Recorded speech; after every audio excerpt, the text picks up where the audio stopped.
All right, I'm going to do a couple more pieces if that's okay. I'm going to kind of tone it down just a little bit. No.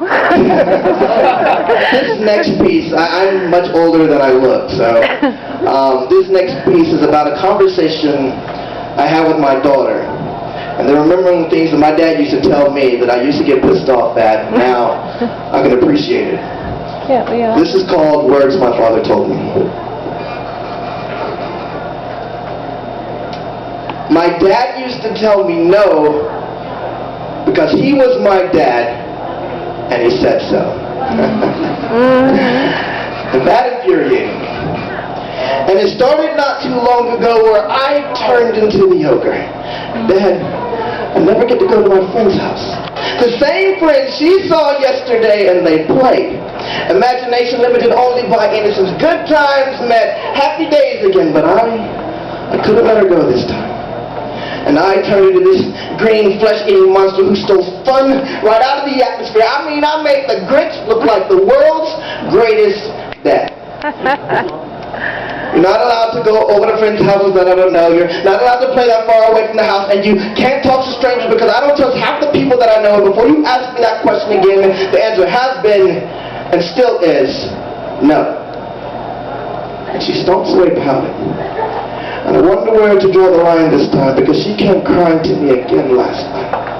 Whispered through a telephone that never rang and through unsung chains of melodies, whispered to me in dreams because I never got a chance to meet her. I just looked at her picture and stared. Had it not been for her pain and suffering, I would have never been aware of Amber's existence. And I wonder if on the day that she had her picture taken, if she still believed in fairy tales and what was so special about that day, because she was all smiles and her eyes could light up the skies for miles, and never in a million years would her family have dreamt that that particular photo becomes synonymous with her darkest hour because she never came home.